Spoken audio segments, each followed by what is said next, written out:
Hey, what's going on, folks? We have a great show for you today. The protests are turning into riots in Israel and France. Why? What's going on? We'll talk about it. We'll read into it and get to the bottom of it. UFC fighter Holly Holm went viral recently for using her after-fight microphone moment to stand up against kids being sexualized. I just feel it's really sad all the sexualization of our children right now, and we need to protect them. And artificial intelligence videos continue to go viral, where this guy makes a Kanye West song that sounds almost indistinguishable from a real one, using voice manipulators. While everybody's fighting back and forth, we do need to monitor the advancement of AI and be on the lookout for some traps coming up. Also, I started a new news and media site, streamrare.com. We'll talk about that at the end a little bit. Hope you stay tuned, folks. It's going to be a great show. Starts now. It's the Dream Rare Podcast. Welcome to the show. The way to get the news at the desk or on the road. Let's go. God is great and success in our control. The world is crazy, but we get better from obstacles. What's going on, everybody? Happy Monday. Hope you're having a good day. And today we have three different stories. Well, I guess it could be four if you count Israel and France different. But we're going to talk about the riots and protests going on there, why they're happening. Seems like some pretty big stuff. Then we're going to go over to the Holly Holm viral clip of her standing up against the sexualization of children that upset a lot of left-wing journalists, but a lot of people liked that she was using her platform. Then we're going to talk about AI and then my website. So let's just start it off. I'll get with France and then we'll get to Israel because they're having some protests and some riots. Now, before I talk about the France one, do you guys remember during the BLM or George Floyd riots and like people were burning stuff down and they were like, oh, it's mostly peaceful. That was their whole like spin on it, was there's like fires burning in the background. It's just mostly peaceful, folks. Don't believe your own eyes. They're doing that again in France. So what does that mean? I don't know, but I found this out this is the headline. I'm going to hold it up so you can see on the camera. It says huge fresh French pension reform protest gives way to fiery oversight clashes. So they're admitting in the headline that it's fiery. And look, I'll just show you real quick. I outlined it. The red lines are mine. It says 123 police officers were injured. But then down there, if you could see, it says mostly peaceful day of strike action. So just in my research, because I got CNN article, I got a Fox article, I got a Haaretz article, I have a USA Today. I'm trying to see what the left in America is saying about Israel, the right saying, and then I want to see something mainstream. But I'm like just trying to research the France thing, and they're like, it's a mostly peaceful strike in France where 123 police officers were injured, and that tells me that they're trying to cover for it again. But I don't, let's just read what they're saying. This is not my opinion. This is just mainstream, what they're saying the protest is. Then we'll dive into it. At least 80 people were arrested and 123 police officers were injured in France on Thursday during a nationwide protest, French Interior Minister Gerald Darmanin said. Thursday was the 9th day of strikes in the country and the first coordinated action since French President Emmanuel Macron government pushed a bill to increase the retirement age from 26 to 24 through Parliament without a vote last week. The mostly peaceful day of strike action, which saw 119,000 people marched in Paris, according to the Interior Ministry, disrupted transport networks, oil refineries, and schools. It also affected air traffic, with 30% of the flights impacted at Paris Orly Airport. Unionized workers blockaded a major oil refinery in Normandy and another one in Force-Mer in the south of the country, according to a government spokesperson. And earlier in the day, about 70 protesters blocked the Terminal 1 at Paris's Charles de Gaulle Airport, an airport spokesperson told CNN. Ahead of the strike, French authorities had mobilized 12,000 police officers throughout the country, including 5,000 in Paris. So what's going on?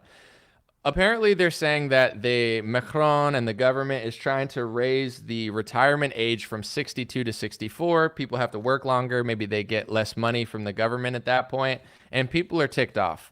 I would say this, just reading that one, in Europe, it seems like they riot and protest more. In America, if the left wing riots, it's like heroic and they need to paint George Floyd statues. If the right wing does it, it's literally worse than 9/11 and everybody needs to be locked down and get called by the FBI. Like it's really messed up. And I'm not saying it should be this way or that. That's for you to decide. But in America, when the left wing riots, they get their way. That's why I'm not justifying what happened, but it's like right wingers like, oh, we can do that too. And they didn't. I mean, I don't even think what happened on January 6th was as destructive as what happened the summer before.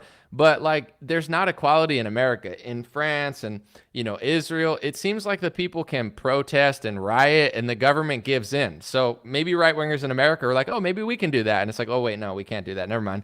So it seems like this happens in France a lot. And they're more strategic. They're not just like, I would say both parties in America aren't very strategic. Like the George Floyd rioters are like, let's just loot random stores. And then, the January 6th thing was like, let's just cause a scene. And we don't think it wasn't like it wasn't like a strategic protest. It was like, we got a shaman here. This guy's taking a desk. It wasn't an insurrection by any means. It wasn't like in France, they got people blocking this, blocking that. Like the French really know how to protest and slash riot. I don't know why.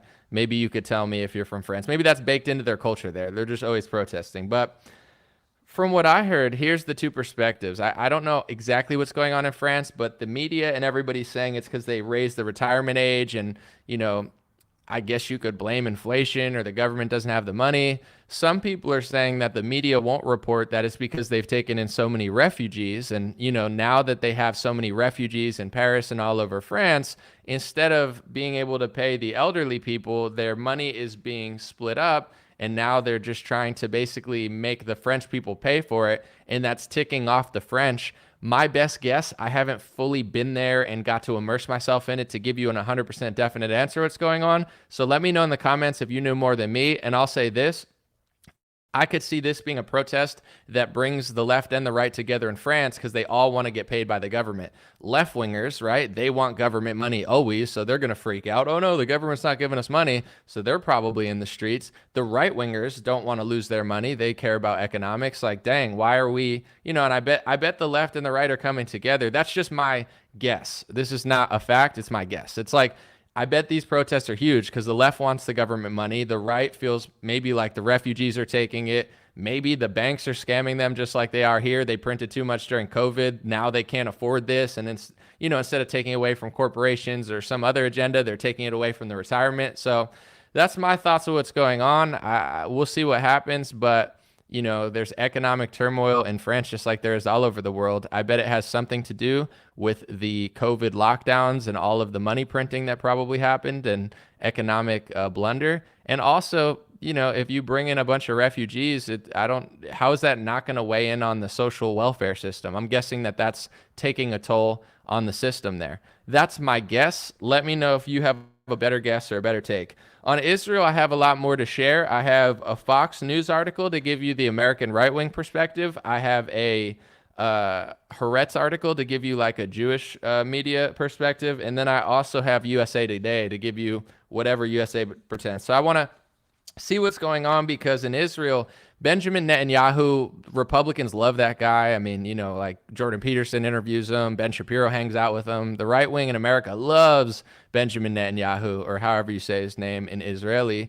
And he just got back in and he's trying to, I guess, do some sort of power grab. We'll read into it. But apparently the protests were so effective that Benjamin Netanyahu has like backed off a little bit and said he'll do it later. So they showed up at his doorstep. Haaretz was reporting. I was reading about it yesterday. Like there were hundreds or thousands of protesters right up to his actual doorstep. Things are getting real over in Israel. So apparently it worked and he backed off a little bit for now. But my guess is he's going to go through with it when everything calms down. But here's what Fox had to say. It says, Biden badgers Bibi. Netanyahu says president warned bill to reform Israel. Supreme Court threatens democracy. So Biden's telling Netanyahu, you're threatening democracy. This makes me not believe it because everybody that's like, oh, democracy is going to die in darkness, usually they're the ones taking away your democracy. So when Biden is badgering Bibi, that's not like that great of a sign, but whatever. The group leading the protests against Netanyahu's reforms, known as the Umbrella Movement Group, sounds like a villainous group, dismissed the pause. In a statement, the group said the government has brought Israel close to destruction and they still threaten to dismantle democracy. A temporary freeze does not suffice and the national protest will continue to intensify until the law is rejected in the Knesset. Netanyahu's fellow Likud party member Yariv Levin, who serves as Justice Interior Minister, said he would stick with the coalition. Israel's embattled president or prime minister Benjamin Netanyahu has reached an agreement with the national security minister to postpone his plan for the session of parliament. The controversial plan would have overhauled the government's or the country's judiciary, and it led to mass protests. In a televised statement, Netanyahu said, "We will stand and talk to brothers, not enemies." USA Today says Israel Prime Minister Benjamin Netanyahu has halted his controversial judicial reform amid intense backlash that has created one of the most significant, domestic crises in the country's history. So, I don't want to bore you too much, but I really want to kind of figure out what's going on. I guess he was trying to pass a controversial judicial reform, and people freaked out. Who's freaking out? I guess the left-wingers in Israel. What does it mean to be left-wing in Israel? I'm not really sure. Maybe you could talk to an Israeli, because I bet the dynamics are different. Like, the far right in Israel is like very Jewish. You know what I'm saying? They're very Orthodox in many cases. Some aren't, but a lot are. Like the Orthodox Jews that were trying to outlaw Christianity, essentially, they were part of Netanyahu's thing. So I can't really understand who the left really is in Israel. Like, how do you even be left-wing in Israel? It's like you just want to give the land back to the Palestinians or something. If you're left-wing in Israel, you might as well just like move to another country. I don't know. Haaretz said Netanyahu pauses judicial overhaul after unprecedented strikes, protests rock Israel. He's going to freeze his government's controversial plans to enfeeble the justice system. And among all this, I thought this was hilarious, and then I'll give my take. Somehow he still has time, Netanyahu has time to yell at Trump and say, oh, Trump had a horrible dinner with Kanye West and Nick Fuentes. It's a big mistake. So as he has protesters at his door, as his country is facing crises, somehow Netanyahu has time to do an interview with Piers Morgan and tell Trump that he shouldn't meet with Kanye West, and Nick Fuentes. It's like, bro, stop trying to tell Trump what to do. You got protesters at your door. People are ticked off at you.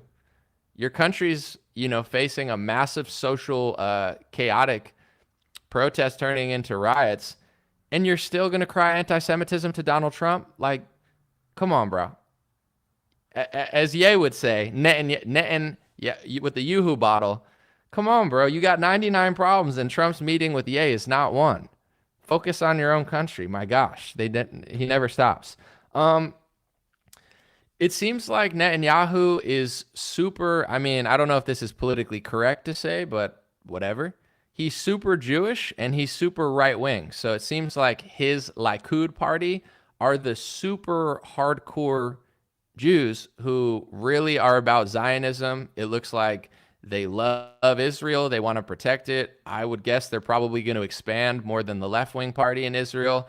And they're going to get harder core. Like, they're going to try to pass legislation that outlaws Christianity. Like the Orthodox they're trying to make it a crime to spread the gospel of Jesus. Like, so it depends who you are. If you're super Jewish and you're super right-wing in Israel, I bet you like Netanyahu. He's protecting your land. He'll expand your land. He'll probably steal some more land and pretend like he never did and cry anti-Semitism. Like, that's your guy, He's a strong leader. He's not weak. I think, Netanyahu's like best friends with all the right-wing media. I'm not going to say they're compromised, but they pretty much are. It's like they're all like little lapdogs for Netanyahu in America. They're like, oh, Netanyahu. It's like, ask your buddy why his buddies are trying to outlaw Christianity. See what he says. But anyway, it's like it depends who you are. If you're left-wing in Israel, you probably don't like Netanyahu. You're probably crying, oh, he's too hardcore. And then if you're right wing, you're like, yo, this guy's crushing. If you're super Orthodox, you probably love Netanyahu. If you want to expand Israel, you probably like Netanyahu. If you're, so that seems to be what's going on. I think a lot of Israel is probably, I'm not going to say domesticated, but just like the rest of the world, they just want to go to gay bars and they want to go out and drink and have fun. And, it's all peace, love, and positivity for a lot of these people. So maybe when, Netanyahu comes along, they start freaking out. Oh, he's going to take away democracy. He's getting rid of our judicial system. And it's like, maybe he really is. Maybe it's a power grab that's too far. Maybe it's not. Maybe he's just doing part and parcel government stuff and the left wing's crying. Let me know what you think in the comment section. I'm trying to bring on somebody I know from Israel to like talk about it from the inside, because I know they'd have a better understanding. But my thoughts on it's this: as an outsider, I'm not Israeli. I'm not from Israel. It's not my country. It's not my problem. Just like France, I hope you guys figure it out, but we got a lot of problems here. So I'm going to focus on America. But I'm not like the biggest fan of Netanyahu. Like most right wingers just like get down on their knees and they're like, oh my gosh, Netanyahu. Oh my gosh, you're so great, dude. Oh my gosh, I need to kiss the wall. It's like, that's the right wing media complex in America. They're so like beholden to the Netanyahu strand of Israel politics, and that's fine. I get it. There's a huge Zionist connection there, and people care about that country for multiple reasons. Some because they're Jewish, some because they're Christian, and they interpret the Bible through a Zionist lens. Listen, I'm not a hater. I'm just calling it like I see it. I think there's pros and cons to having Netanyahu there, but I hope the next president of America focuses on our country and gives America leverage over all our allies. And with him, I don't know. I don't. It's Israel's a tough country, man, because they took that land in the 1930s, 40s, 50s, whenever it happened. People are mad. A lot of Muslims care. They don't like they're shooting missiles in Israel, shooting missiles at Syria. It's a crazy place. So, I don't know what the left wingers in Israel expect, but what type of leader do you want? You definitely need somebody that's going to at least protect your country. You're in the middle of a bunch of countries who hate you. Some don't hate you. A lot of Muslims are coming around, but like, the Palestine conflict is going on. They claim that they're just trying to protect their land in Israel, but I think that they're expanding, and I think that sometimes the left-wing media lies in favor of Palestinians too.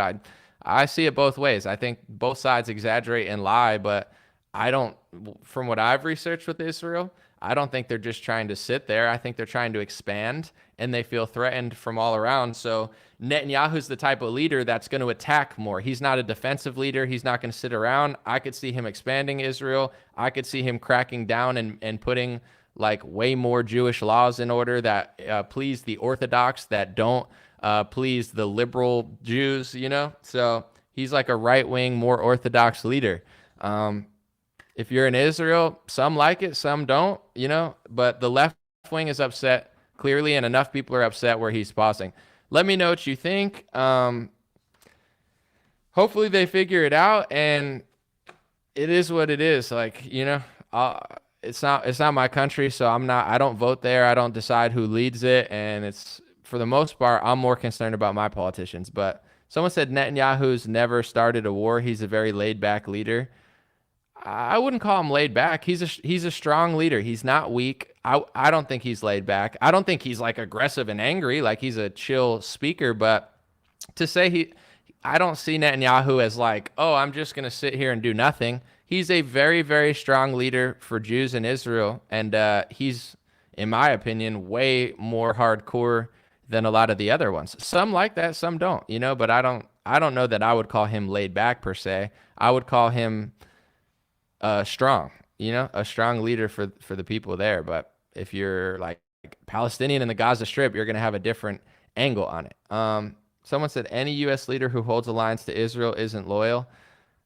I mean, I hear you. Why do Republicans love him? Before we move on, I would say there's different reasons. Some Republicans who are Jewish, they have a huge tie to Israel because it's like the land of the Jews right now. So they have like a ethnic/religious connection. Some Christians are super Zionist. They either like they see the Bible. There is a verse that is disputed. I think it's debatable, but they see it as like, if we don't help the Jews do whatever they want, God hates us. So a lot of Christians are like Zionist Christians, and they interpret the Bible to mean like they have to help Jews do everything, or else they're like, hurting God or something. So millions of Christians feel that way. They could tell you about that. I'm Christian. I don't see, I have my own perspective on what that text means. And as far as Republican politicians, I've said this a few times before we move on. There's a lot of money that goes into this stuff. It's like, why does Biden like big pharma? Why does Trump sell vaccines? Why did DeSantis sell the vaccine? Like, does everybody just love big pharma, or is there money going around? So I think with the Israeli lobby and AIPAC, if you look up AIPAC, AIPAC, I think it's one of the biggest foreign lobbies, if not the biggest foreign lobby in America. Some people have a religious connection to Israel. Some people have a racial connection to Israel. Some people have a spiritual or Christian connection to Israel. Other people are just getting paid off. I mean, Republicans like to play the Christian angle or the Jewish angle, but I think a lot of their policy is money reasons. I think they're getting paid to do it. But you know, it's great to be friends with everybody. We'll end on this note. It's great to be friends with everybody. It's great to have allies. But what we want in America is a leader who cares about America more than they care about Israel or another country. And in Israel, you want a politician who cares about Israel and Jews. You don't want an Israeli politician who likes America more than Israel. Why would you want that? So it's like every country, Saudi Arabia, Qatar, Israel, America, everybody deserves a leader who cares about them more than a foreign country. Or else, why not move to that country and be their leader? With that being said, you know, just like some interpret Trump or DeSantis or Biden or God forbid, like everyone has their interpretation of who's better for America. In Israel, some people think Netanyahu's real deal. He's the best. He's the realest one. Others think he's an authoritarian. He's too much. He's too extreme. You know, he's going to infringe on the Palestinians' rights.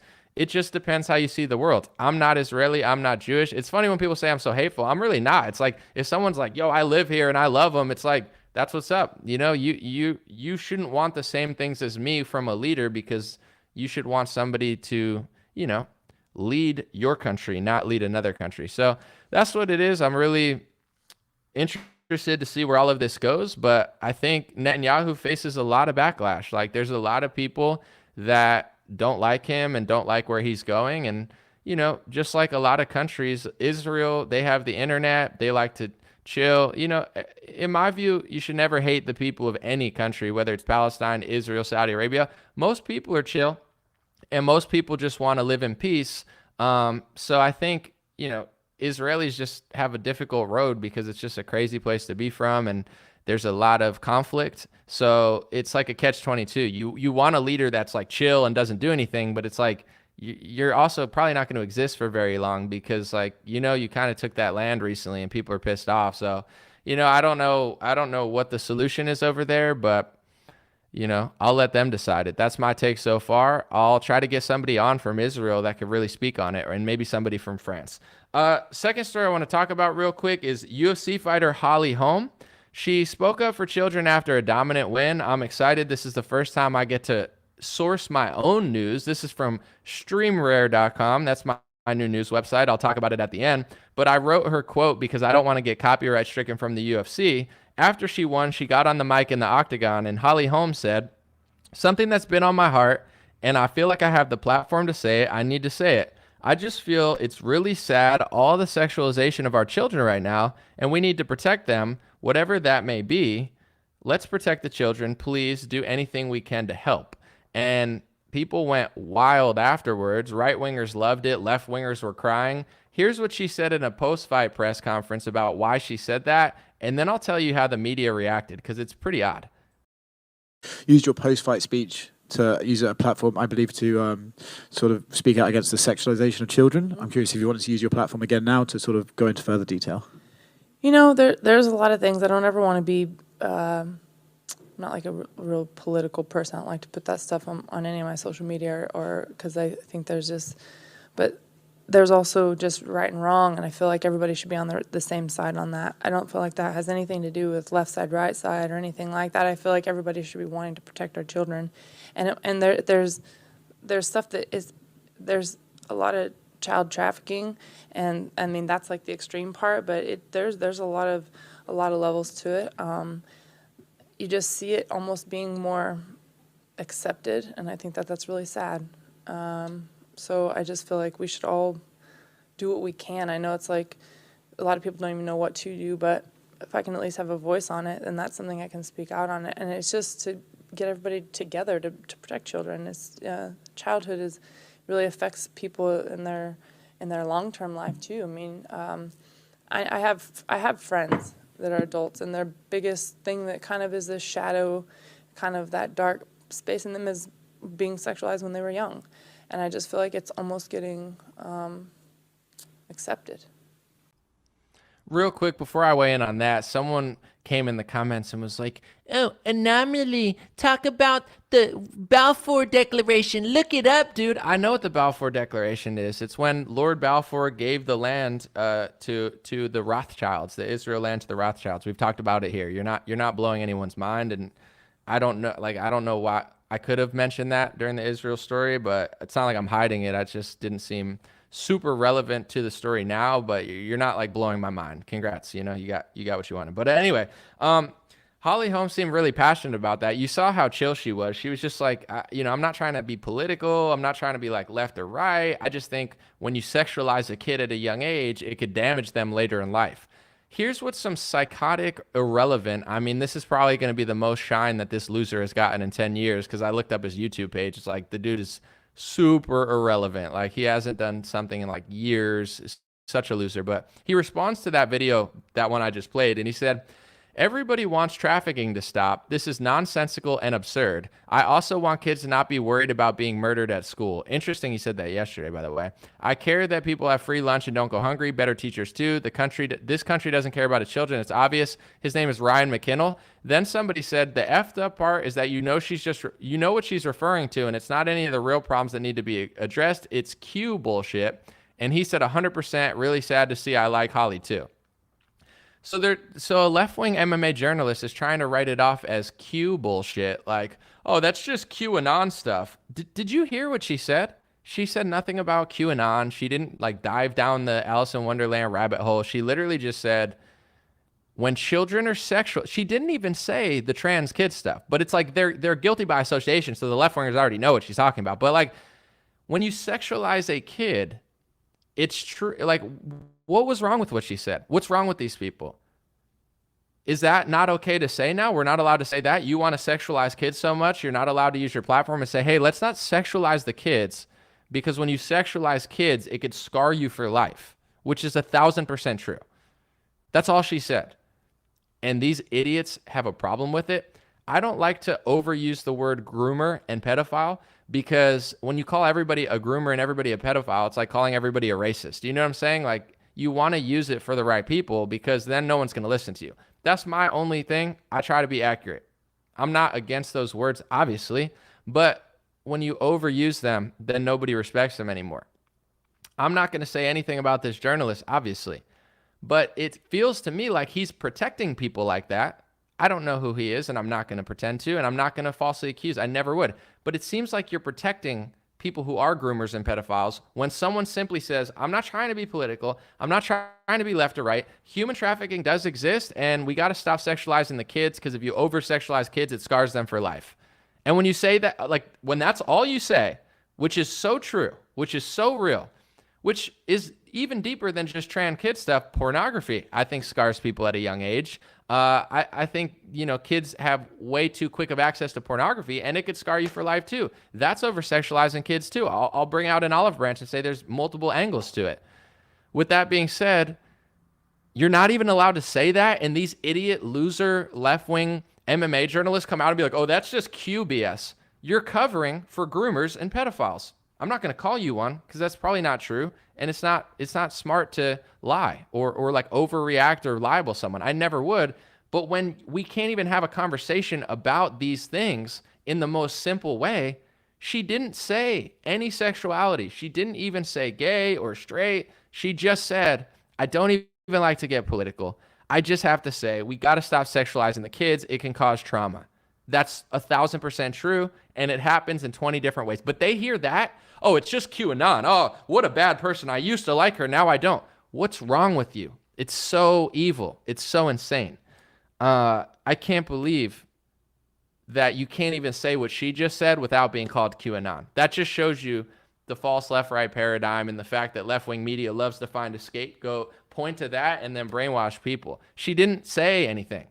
There's many ways kids are being sexualized. Obviously, the agenda's obvious in the schools, but I would even go on a limb. Most people won't, but a lot are starting to say pornography is too easily accessible, and even pornography, whether it's gay, straight, trans, all of it, is too accessible, and it's too accessible to children. And that's part of the sexualization of the children agenda that shouldn't offend you, that you shouldn't try to cover up. And we could talk about all of it at once, okay? We could talk about pastors. We could talk about, people of other religions doing stuff, and we could talk about the LGBT, and we could talk about pornography. We could talk about it all. But what we're not going to do is cover it up and act like it's all QAnon just because you don't want to talk about it. Shameful stuff. And, that's just what some of these loser journalists do, but that's okay. We don't have to follow their narrative, and we're going to talk about that later. Last thing I want to talk about real quick, and then, by the way, if you guys stick till the end, if you have any insight on France and what's going on there, and if it's the real deal or not, if you have any insight on Israel from the outside perspective, from the inside perspective, and you want to weigh in on it, let me know in the comments, because I'm going to try to read stuff, and I would love to have somebody on to give me an insider perspective, because it's a lot easier to know what's going on with protests and riots when you're there, and you're way more accustomed to the government, how it works, because the Israeli Knesset or parliament isn't the same as America. France, we don't have the same political system. So yes, I'm very knowledgeable about politics and such, I guess, but it's, I don't like Canada, France, Saudi Arabia. It's not the same political system. They don't have the same constitution. They don't have the same rules. There's re-elections all the time in Israel. I don't fully understand it. I'm not going to lie. I could lie to you and be like, oh, I'm so smart, I get everything. I don't. They're like, Netanyahu could face another re-election. Israel's weird to me. They're like always having re-elections. He's in, he's out.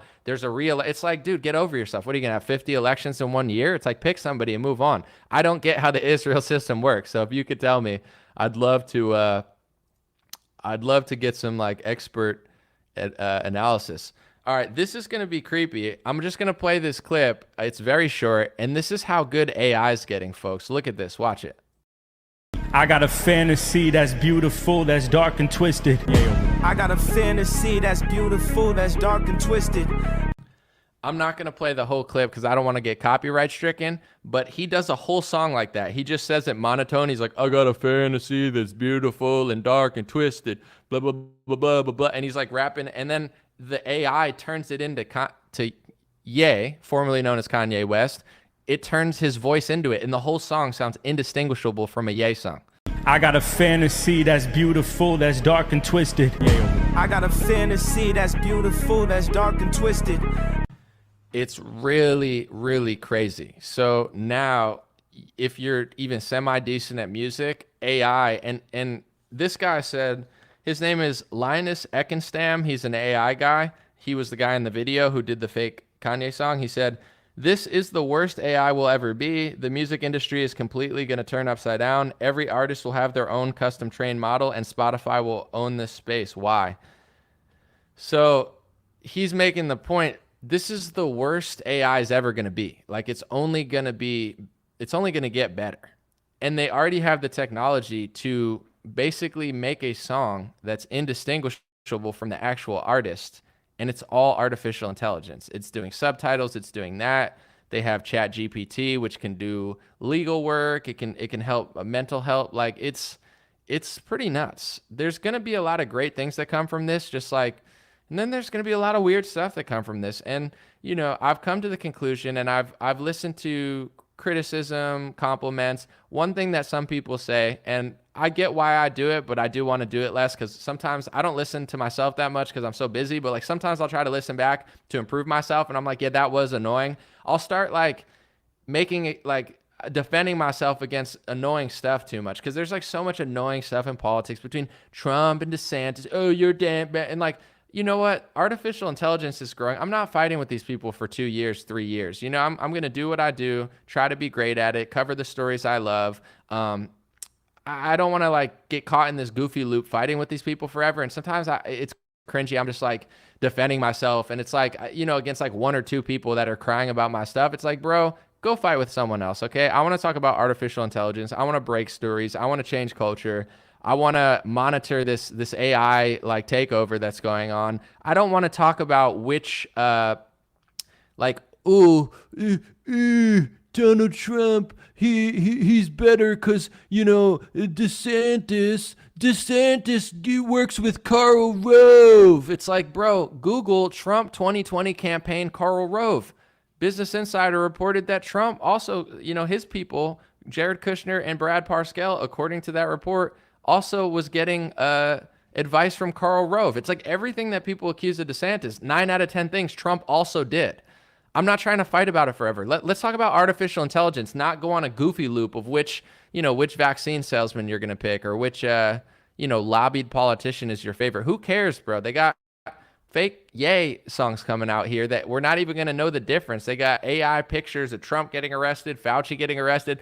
Things are getting real. And when you look at this picture that looks almost real, or this video that looks almost real, or this song that looks almost real, this is the worst AI is ever going to be. And no politicians talking about it, and very few media is really having this conversation outside of technology.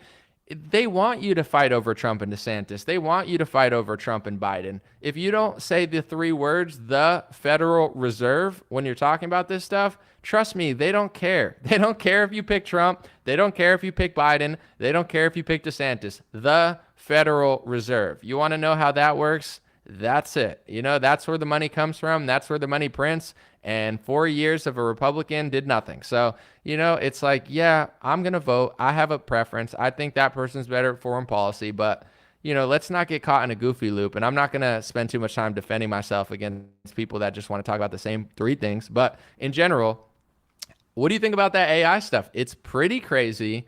Artificial intelligence. I'm not a scared person or a fearful person, but it's creepy. It's creepy. And, imagine being Ye. Like, put yourself in his shoes for a second. I know people don't want to do this, but say you're like famous and you're like a rapper, and then thousands of people can just fake your face and fake your voice and pretend to be you.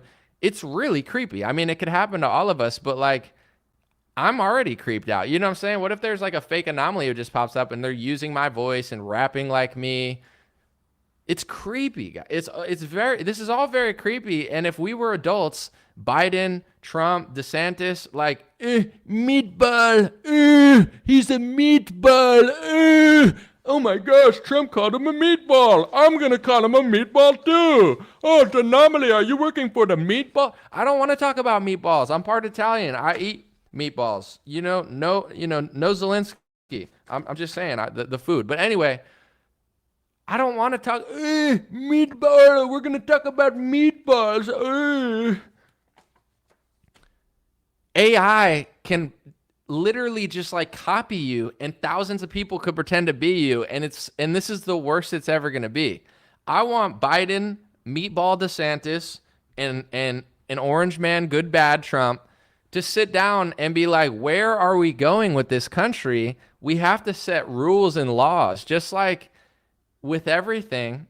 You can't just, everything's not a free-for-all. I mean, I'm not saying we need like authoritarianism or anything, but when it comes to artificial intelligence, are they just going to let it go and be like, hey, you can do whatever you want. You could copy people. You could pretend to be them. Like, where's the line drawing? I understand there's parody rules. Right now, you could fake be someone because it's a parody. But this isn't SNL 1979 with, Chris Farley on stage. It's getting real, folks. We need real leaders to have real conversations. And, Elon Musk might be the only one who will ever talk about this. Trump's not talking about it. DeSantis maybe will talk about it. Biden, how is Biden going to talk about it? How is Joe Biden going to tell me how to change the world through AI? Like, Joe Biden, can he even see? You know what I'm saying? Like, oh, Joe Biden's going to tell me how we're going to do. Dude, we're being led by absolute idiots. And we're facing the digital age that's getting crazy. What do you guys think? I'll read your comments in a second. What do you think about all this AI stuff? I don't want to fight over Meatball Ryan and Meatball Trump. I'm not, I want a chicken parmesan for dinner. I'm over it. I want to have real conversations because this is the type of stuff that's going to change the game. As a musician, as a content creator, I already see it. It's game-changing stuff, and there needs to be rules of some sort, in my view. With that being said, the last quick story is I started my own news media site. It's streamrare.com. As you guys know, Dreamrare is my Instagram handle, DREAMRARE. Dreamrare.com is my shop. My website and media site is called streamrare.com, and it's a partnership with this guy, Bobby Sauce. He's pretty big on Instagram. He does graphic design or that too, but also like web production or whatever the hell it's called. You could tell I don't do it because I can't even say it. Coding, I would say like domains, whatever. It's a great partnership. Like, I've been waiting for years. You guys know because I've been here and I've spoken about it personally. Sometimes I say too much, but in general, like I've always wanted to partner with a news company because I'm always breaking news, I'm reading news, I share articles, I do it all the time. I've always wanted to partner with an ethical media company and say, listen, I could drive millions of clicks. Like I have a lot of value. I don't capitalize off it all the time. I'm doing my work. I get ads from videos, but I've always wanted to partner with a media company. Like I could get millions of clicks. And I could write articles too myself, and no one ever believed in me. It was weird. I was like, I have one of the biggest Facebook pages. I've been on the top 10 most shared articles a bunch of times. Why wouldn't anybody want to partner with me? I don't know. I think that was God's way of saying, just do it yourself. So I met Bobby. You know, he could do everything that I couldn't do as far as the tech, and he's got a great work ethic, and he's super, he's a great guy. Like we're very similar as far as ethics, work ethic, and he filled these puzzle pieces that I couldn't do. Like all the things that I couldn't do, he can do. And we just started our own. It looks great. Streamrare.com. I'm just going to tell you exactly what I'm going to do and why we did it. One, I always wanted to just use my leverage to push into a media company. It's a very profitable business, to be honest. And also, I do it anyway. I've already given millions of clicks to other websites. So it's like, why not make your own when they're not even doing much? Most websites are just like, oh, it's the same story everyone else is doing. So I have like a 3-pronged goal with all the media site. I'm going to start with things that I want to read before I get into the other stuff. So why are we doing this? One, I don't like long articles that are boring and weird, and some even right-wing news outlets, their ads are so like intrusive and like disgusting that I don't even want to read it. Like we will have, streamrare.com, spelled like that, Tim, exactly. But I was like, there's got to be a better way to do this. So as you know, I don't really have a great attention span, and neither does anybody nowadays. So I don't want to read a 50,000 page paragraph that nobody wants. Like if you're going to make me read over 3 paragraphs, you better be interesting. Like, when's the last time you read an article and laughed? If you read my article and it's over 4 paragraphs, I'm going to try to make you laugh at least a few times, because why the hell would I read an article when they have videos all over the place? So it's like, first thing we're going to do is if we ever write a long article, try to make it interesting and have personality versus just being a worker bee for like New York Times or Washington Post, just copy pasting, boring, no personality.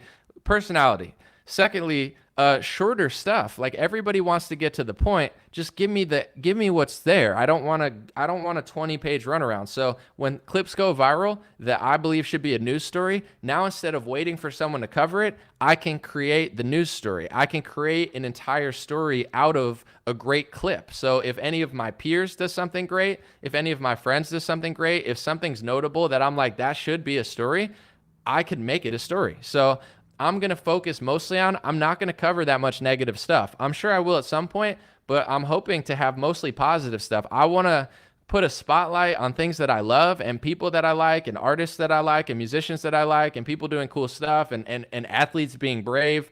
That's what I want to cover. I don't want to cover AOC being a psychopath or, this person being racist or, I want to cover Aaron Rodgers telling the truth. I want to cover Holly Holmes speaking out. I want, these are the things that I'm going to cover. So it's going to be putting a spotlight on things that I actually like and giving a lift to things and people that I think should have more views, not just like focusing on the negative. And also, of course, we're going to do major stories sometimes, like those can drive clicks, etc. But I'm not just going to do 100% copy paste clickbait. That's what everyone does. Like copy paste, just get the clicks, do the story. Everyone does it, do that. I don't want to do that. It's like we'll do some of that when we have to do that, but at the same time, I just interviewed Bryson Gray. I'm not part of this song. I have no like financial incentive for it. Like me and Bryson are friends. We have songs together, but he did a really cool song called like Homemakers Clean, and I think it's cool. All these homemaking women are dancing to it. He made being a mom, homeschooling your kids cool, and being a mom who cleans the house cool. So I'm thinking to myself, like, why isn't this bigger than it already is? Because nobody wants to cover it, because everybody wants to wait until they're told to do it. Like they're like, oh, that's big, now we got it. Oh, let's go, Brennan, now we'll cover it. So I'm gonna get like 5 weeks ahead of them, and instead of waiting for why isn't that big, I'll try to make it big. Like it's a smash hit. I told Bryson that should have millions of streams because you're changing the culture. You're making being a stay-at-home mom cool for people on social media. And then when thousands of moms start dancing to that clip, now they're going to want to be a mom and stay home. Like this is changing culture. And that's like not waiting for, I'm not going to name other names, but like waiting for the generic story to come out and the clickbait. So it's going to be a multi-pronged system. I'm just keeping it honest. One, break stories that people won't break. 2, a website that I own that I could take more risks on. I could talk about Kerry Mullis and the PCR test. I could talk about Alex Jones or Owen Benjamin if I want to. You know, I could talk about them now. I just said their name, but you get what I'm saying? Like if I want to break a story on Alex Jones or Owen, or where like most media sites would be like, oh, we don't want to name them, or that's too risky. I could do it as long as it's ethical and real. It's like I could break any story I want, so I have more leeway than I do on regular social media. If I do long articles, there's going to be personality in it. If I do short articles, it's going to be to the point. I'm going to try to just be completely honest, give you both sides. Like if I'm going to talk about the Israeli protests, I'm going to say, here's what they said, here's what they said. Try to do it exactly like my show. Just give it to you down the middle, raw, tell you what people are saying, and just make it easy, quick, good clips, shareable, just everything that I don't see. And then of course I could sit here and lie and say like, oh, I'm just doing it for free. It's like, yeah, now I am, but of course I want to build it into a great business model. And then eventually, you know, maybe it could turn into something bigger. Maybe we could host videos on the site. Maybe we could do a built-in subscription so I don't have to use Patreon and other sites. So yeah, of course it's a business as well. I'm not going to lie and just say it's for charity. And I'm just like, you know, like it is what it is, but I'm not going to half-ass it. I'm not going to just sit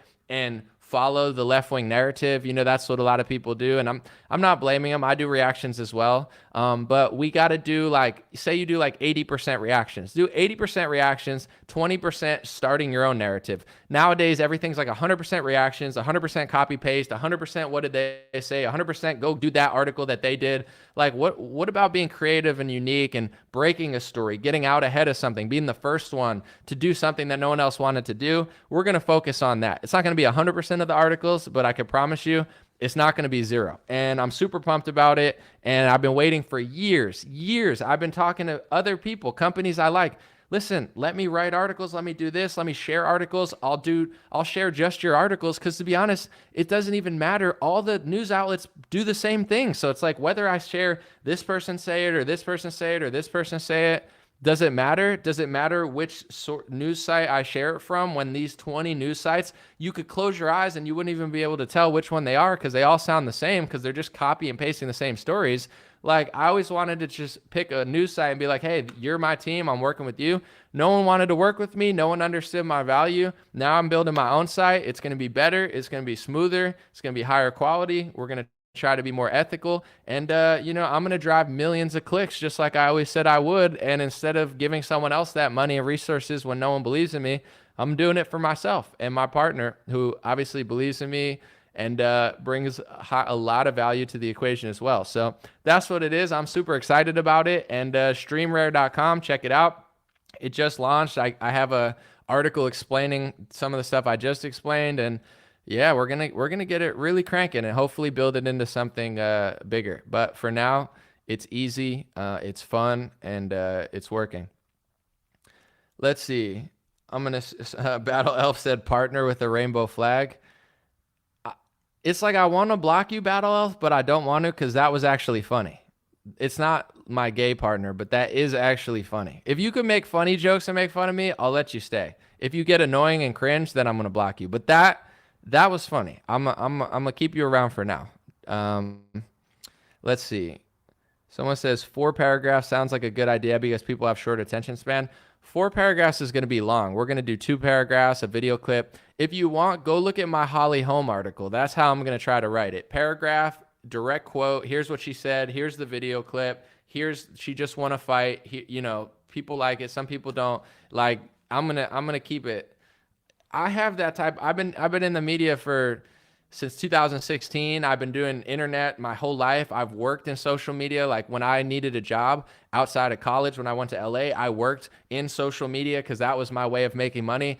I have 10 years of experience. I'm dialed in. I know what I like. I'm like laser focused. Like I could see the flaws of everything else. Like not that I don't have any, but it's like, that's too long. That's boring. Those ads. I told Bobby, I'm not going to name names because I just started. I'm not trying to like throw shade at everybody, but I've been to some news sites where they have crazy ads. Like the ads are popping up all the time and it's like pimples on your face. Like you're, like crazy ads, or I don't even like to read the article because it's like so demonic. Like there's more ads. Oh, sorry about that. There's more ads than there are stories and text. And the ads are so like evil. It's like pharma ads, this like just crazy stuff. So I told him, I was like, is there a way, can we not do that? Cause he understands the ads. He was like, no, we won't do that. I was like, that, cause we can't do that. Like there's going to be ads at a certain point. We have to make money. But I can't do that. I'm like, I can't just make it look like a trash bin when you go to the website. It's got to be clean. It's got to be like respectable ads. I can't control everything you see because the ads are based on you. But it's not going to look like, you're not going to go into a vortex of hell when you come on the website. If, you know, I'm going to try to keep the ads like clean and just like way more viewable.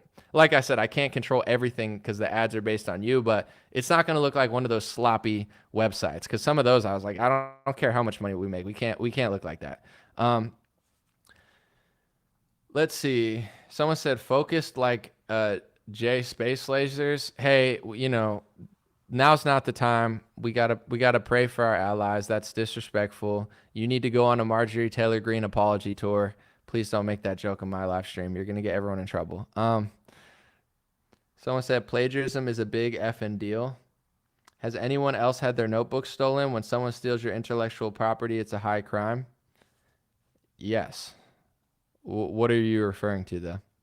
Someone said we've been here since before the internet. We're telling you to start moving people over to Rumble.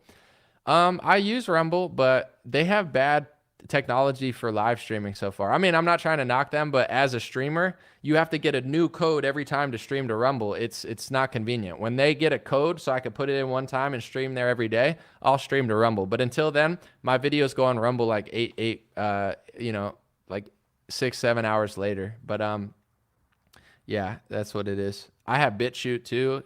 Shout out to BitChute. We got 2 million views over there.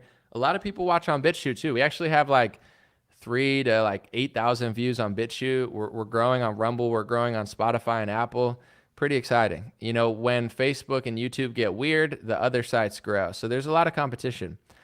I would use True Social, but you know, in my view, I'm not trying to bash either side because I understand everyone has a right to a business. But when Parler came out, I was on Parler, and then they had that huge problem, and then they rebranded. I never got back on. Then Getter came back on, and they're like, oh, Trump, this is Trump's Getter. And it was a very sloppy rollout from Truth and Getter because I got on Getter thinking like, oh, that's going to be the conservative one that Trump is running. And then as soon as you get on Getter, 2 months later, they're like, oh, actually, Trump doesn't like Getter, and he's doing True Social by himself. And then I signed up to True Social, and they're like, oh, you know, it's going to launch today. And then I couldn't even download the stupid app. It took like 4 months. It was the worst. True Social had one of the sloppiest rollouts I've ever seen in my life for an app. Completely embarrassing and just terrible. Imagine if I told you to go to my website and there was no website for 3 months. Like, what the hell were they doing? So I'm not trying to complain, but like, I don't use Getter or True Social because it's like you're just sticking, you know, combine them. Figure out an ego thing, a business thing. I understand they both make money now, but like combine True Social, Parler, and Getter, because it's like I'm not going to post to 3 different things that have the traffic skewed 3 different ways. It's just like it's too much, you know. I'm exhausted just thinking about it. It's like I don't know. Yeah, Rumble is definitely doing well. They have money. They're paying like the Slap League. They're paying everybody but me. That's fine. They got money. That definitely. They got a stock market. Rumble's doing well. I like the people there are cool though. They've been chill. Is StreamRare a cost to us? Do you need to join a monthly fee? No. It's 100% free. We've already talked about this. We're not gonna do like on a what's it called? Substack, like, oh, you got to donate to see the person's articles. That's a great business model. I'm not knocking it. We're not doing that. Every article is going to be 100% free. If we ever do a subscription service, it's not going to be for the articles. It's going to be for like something else. You know, it might just be a side Patreon. We might have video content, but no, we're going to keep the articles 100% free. And the way we're going to make revenue is through ads when we run ads on the side of it. So yeah, I don't think we're ever gonna make people like pay for articles. It's hard to get people to read articles anyway. Why would we want to like New York Times, Washington Post? Like, can you pay us 5 cents to read the article? It's like, how desperate are you? You know, I don't even read New York Times or Washington Post because they're like, please read my article. Give me your email. Give me 4 cents. It's like, here's, you know, I just want to throw pennies at them. It's like, here's pennies, bro. Like, is it worth it? You're chasing me off your website because you need like 5 pennies because you guys are so broke or something. Or maybe you're rich and you're just begging for money. Like, you know, everyone needs money. I'm not knocking it. It's just, I just think it's so weird that the news outlets are like begging you for $1 a month, please. Bro, just let me read the article and then put ads on it. You know, isn't that enough? Can't you just do that? Why you gotta like, oh, I don't want to read the article that bad. Like, I understand people probably like me, but do you really want to come to my website and it shows you like 1 sentence? It's like, pay me to read more. It's hard enough to get people to even read an article. So our business model is almost definitely never going to include making anyone ever have to pay for an article. I don't see that being a good business model for us. Like maybe a subscription to do like secret content or something, but not for like, all the articles got to be accessible, easy to share, easy to read. That's my pet peeve. If you notice, it annoys the crap out of me because like whenever I'm working and I'm printing out articles and stuff and they're trying to like stop me from reading the article, it rubs me the wrong way. I'm sure you guys are the same. Like, I'm like, I don't, you know, it's offensive almost. I don't mean to be offended, but it's like, I don't even want to read the article that bad anyway. Like, I'm doing you a favor by clicking on New York Times. I'm giving you my click. Like, how dare you beg me for money after I click on your stupid website? I never give them money. I never give them my email. I always just like click out. You know, I'm like, I'll just go get that same article from Daily Mail or something. Like, you guys screwed up. You just chased me away. So you can give your email to our email list if you want to be on the email list, but we're not going to like shut you out of our website if you don't give it to us. Like, it's a smart move. I get that some people do it, but I don't like that. And I try to run my business models off of what I like. It's hard for me to want to like do what I hate. That would feel wrong. You know, like, oh, I hate when this happens to me. Let me do this to other people. Nah, that's the switcheroo. Let's see. Someone said that's true. I just go look it up on a free site. Yeah, it's like, stop, you know. I hate like a scam. Oh, speaking of scams, I'll cover it tomorrow, but Mike Lindell did this whole thing. I'm not saying he's scamming, but he was telling people not to ballot harvest. Like, I'm gonna cover it tomorrow, but he was like, oh, Trump was gonna ballot harvest, and I told him not to. I talked him out of it. Ballot harvesting is legal in California. It's legal. The reason I'll get into it tomorrow, but the reason we even won a lot of seats in California is because Mike Lindell's not here. But in general, the Republicans ballot harvest just like the Democrats do. It's legal. You can't steal a vote, but you're allowed to Google the definition of ballot harvesting and you'll figure it out. It is legal. It's part of the system. Why would you not do something that's legal? So Mike Lindell is trying to tell Republicans not to do what's legal. It's like, this dude's an idiot. I'm sorry. It's like, dude, just stop. Come to my cyber symposium. I'm going to yell at you like I'm a salesman. I'm a salesman with a mustache. Everything's an infomercial to me. I just yell at everybody. Come to my cyber symposium. It's going to be 500 hours long, and we're going to do nothing and waste your time, and we're going to say Republicans won all 50 states, and then when it actually comes time to win the election, we're going to tell you not to follow the rules, so you actually... It's like, bro... Why? I don't even know if he's telling the truth, but like, why would you talk Trump out of ballot harvesting when ballot harvesting's legal?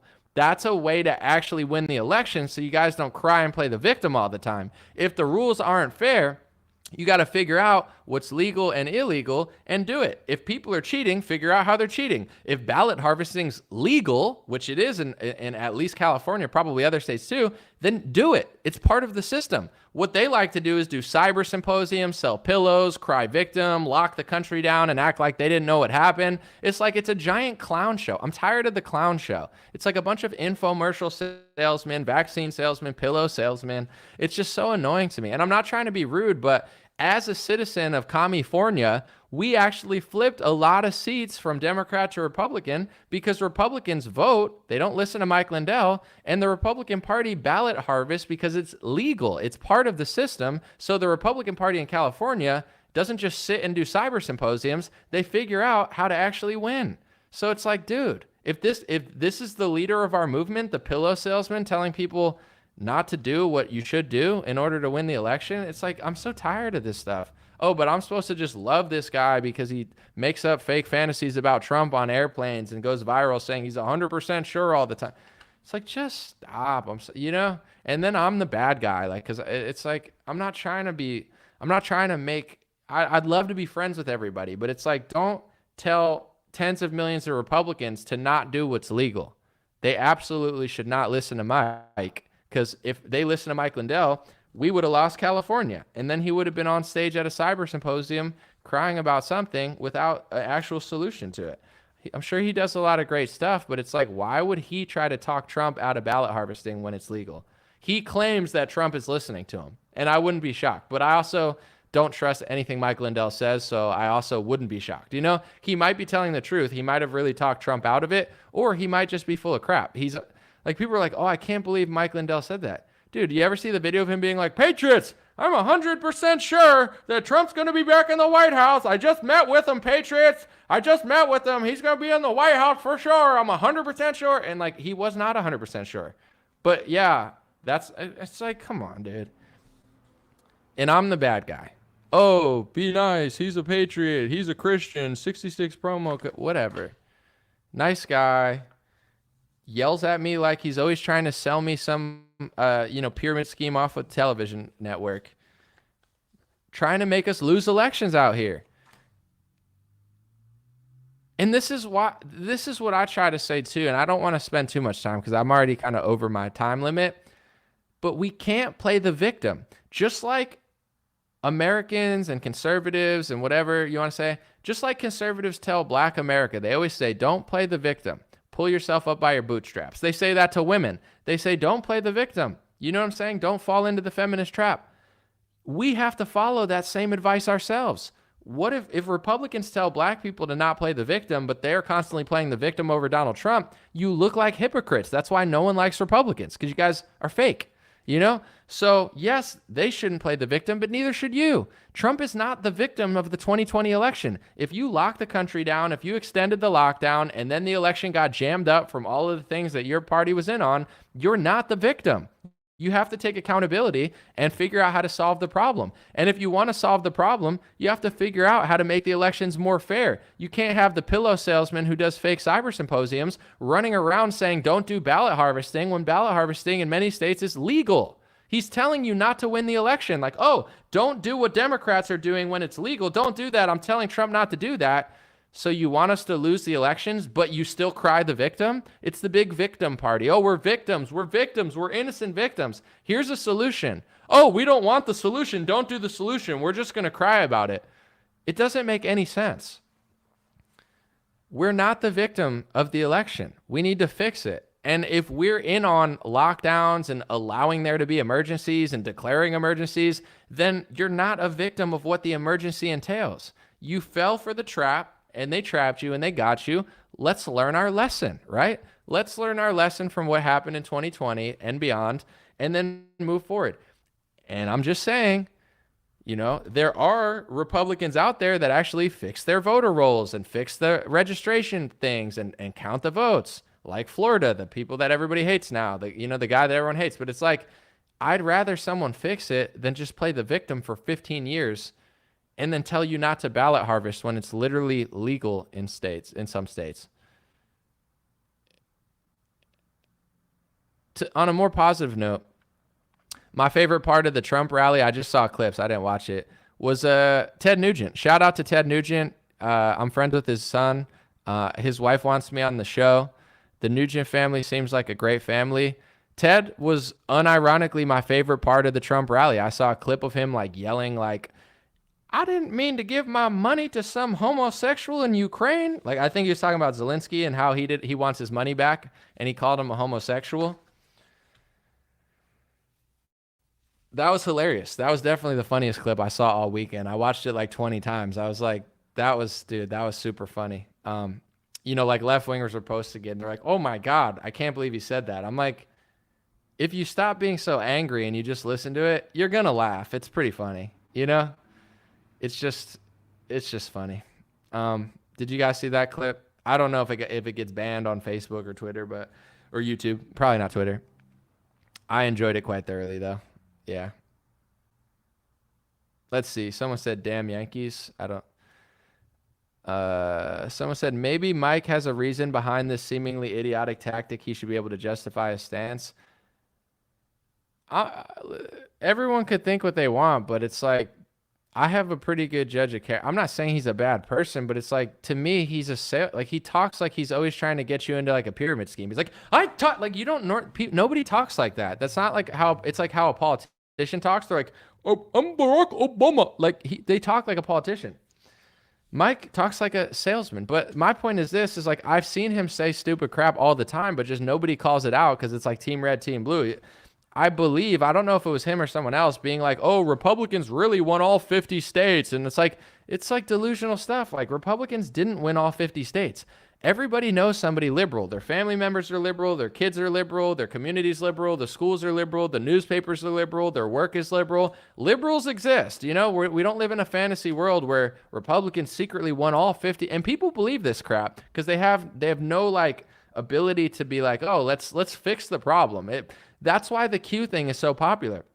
The truth is, tens of millions or hundreds of millions of people are liberal and hundreds of millions of people are conservative. That's the truth. There is the population is not in agreement. That's just the truth.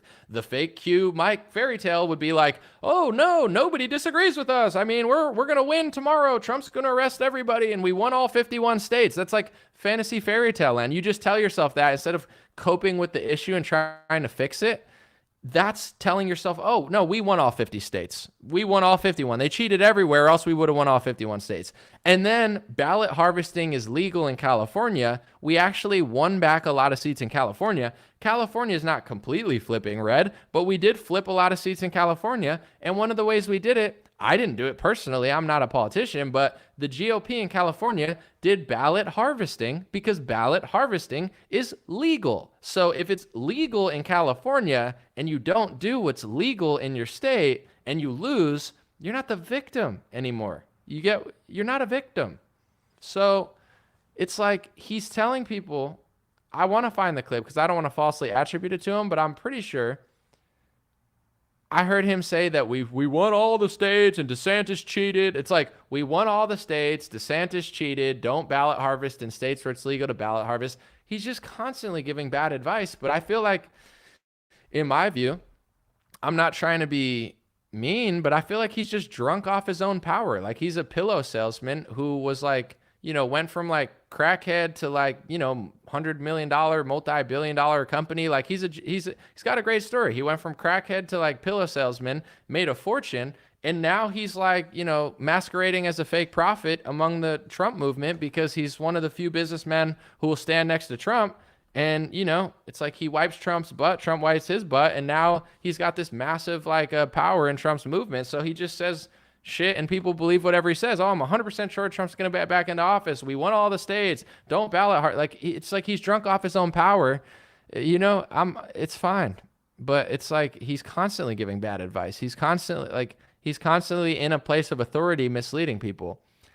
A huge reason people were so deceived on January 6th before and after was because Mike Lindell has a position of authority. And Mike Lindell met with Donald Trump at the White House, or so he claims. I think he did. And then as he's flying on his plane in January, a couple of days before January 6th, he says, hey, Patriots, you know, I'm 100% sure Trump's going to be back in the office.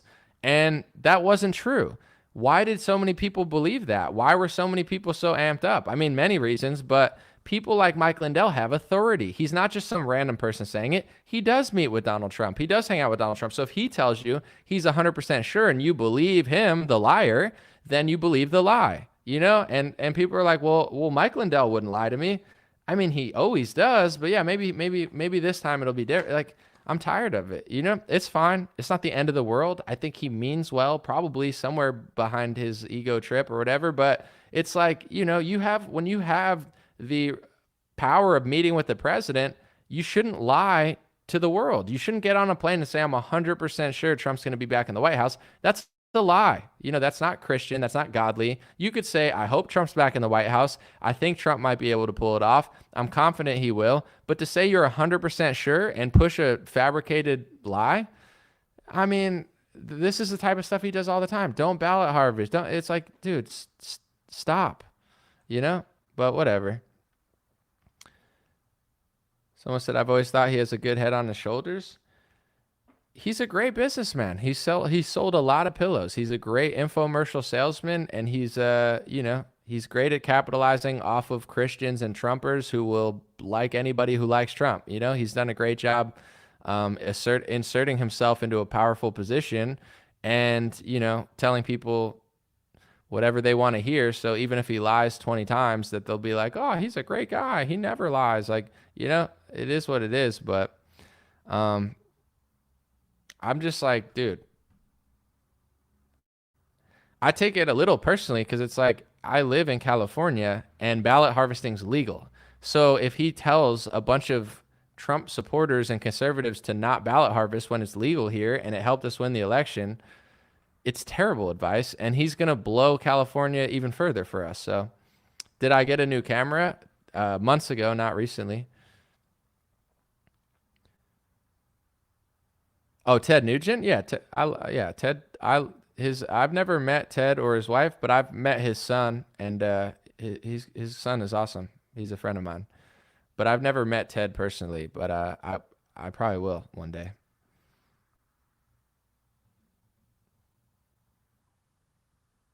Someone said he really believed what he was saying, 100% on faith alone. I understand that.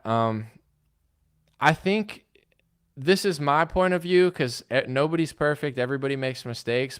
But I don't like Christians that say it's their faith and they just use their faith to lie to people. I don't like that. Have faith in God. Have faith in the Lord. Have faith in yourself. Have faith in Trump or whatever. But like, I don't like people that are like, oh, God told me I'm 100% sure that Trump is going to be in office. That's not faith. That's just pathologically lying to people. Like, and the Bible is very harsh on false prophets. I'm not acting like I'm perfect. I'm far from it. But it's not like false prophecy is amazing. That's not biblical. The Bible is very clear in my world on how bad false prophets are, and people who false prophesize and use the Lord's name in vain to lie to people. That's like very frowned upon by the Bible. So, when people like, if you say, I have faith in the Lord, I have faith in our country, I have faith in God, I pray for Trump, that's fine. But if you say, oh, I'm a Christian and I'm 100% sure he'll be back in the White House, Patriots, January 6th, herder, herder. Oh, like, every time you lie, you just say God's lying for you. In my opinion, that's demonic. I'm not perfect. I make mistakes. But when I make my mistakes, I'm not like, Jesus told me to lie to you. Jesus told me to have faith in my lie. Like, I hate that. This is why people don't like Christians. There's a lot of amazing Christians. I love God. I love the Bible. I love Christians. I love going to church and hanging out with good people. I'm just saying the reason people don't like Christians is because a lot of Christians in the right wing are so cringe. They're like, the Lord told me to run for office and lose by 50 points and lie to you. It's like, no, he didn't. You did that. You know what I'm saying? Like, God didn't tell you to lie to everybody. God didn't tell you to spread false statistics on an airplane to convince millions of Trump supporters into believing a story that isn't real. Like, that wasn't God. That might have been someone else, but it wasn't God. Like, so have faith, but to me, that's like one of my pet peeves is like the cringy, like, oh, I have faith in the vaccine salesman. It's like, have faith in God. You know what I'm saying? Like, you could love somebody, you could believe in their come back to Christ, you could believe in their, hero's arc, but like, if you're like, oh, I disagree with that, but I have faith in their lie that they'll like, it's like, what? That's so cringe to me. I can't stand that. And that's what a lot of people do. We've talked about it. Everyone's talking about it. It's okay to love someone, believe in their hero's arc, but when you have godlike faith in a politician or godlike faith in a pillow salesman that keeps lying, and then when he lies, he never apologizes. He just said God told him to do it or whatever. It's like, it's so cringe, and it's not like a good thing to do. It's good to be like, yo, I apologize. I apologize for telling you I was 100% sure that Trump was going to be back in office. Like, that was a lie. If Mike Lindell was an honest person, he'd be like, I did say that. I have the clip. He said he was 100% sure Trump would be back in office, and many people were extra jacked up because they believed that Mike Lindell was a position of authority. And when you say 100%, my hat is blue. I'm 100% sure. If you're not 100% sure, don't say you're 100% sure. You get what I'm saying? he'll never apologize. That's not Christian. It's not God. That's not faith. That's just being a pathological liar. And just like there's pathological lying atheists and liberals, there's a lot of pathological liar Christians also. You know, it's like, it doesn't, like, God didn't tell you to pathologically lie to people. God didn't tell you to use your powerful position to constantly deceive people and tell them not to do what's going to help them and do a 50-hour cyber symposium. It's like, that's not whatever. But I guess that's politics and how people operate. They don't apologize. They just say, like, God told me to do it, or I had to. It's like, okay, why don't I criticize bad guys? I do, but I'm sorry. I'm sorry. I know you got 50,000 My Pillows. Let's read a few more, then we're going to roll out. I'm not anti-pillow. I've heard some of the pillows are great. My thing is this, though. If you're just supporting the president and doing stuff, I'm not going to bother you because I don't care. But when I live in a state that needs to ballot harvest because it's legal in order to not fall to what you would consider communism, and many of us would, stop telling people bad advice. He's no longer just a pillow salesman or a Trump supporter. He's like a conservative leader. He ran for the RNC chair. He's flying on planes telling people he's got inside information. Am I not allowed to counter that when he's deceiving people? I'm not saying he's a bad person, but it's like, stop lying in the name of Jesus. Like, stop lying, you know, with this like little fake shtick. Like, stop telling people horrible advice. No one even agrees with him. Like, all the Republicans on Twitter are like, dude, no. A month ago, he was like, oh, DeSantis cheated in Florida. I'm sorry, but I'm not a fan of him because DeSantis, I'm talking about Lindell.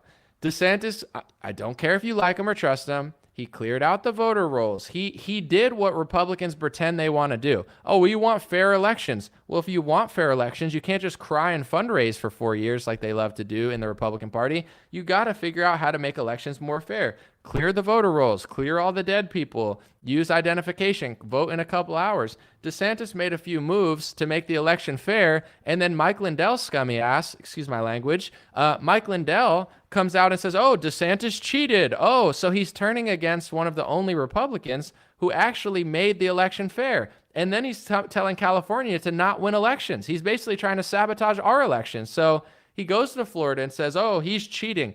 DeSantis is cheating because he actually cleared up the votes like you pretend you want to do, and California should just sacrifice their elections and not do what's legal. Dude, he gives terrible advice. He said DeSantis cheated in Florida and cheated in Miami, and then he's telling people in California and around the country not to ballot harvest when it's legal in states.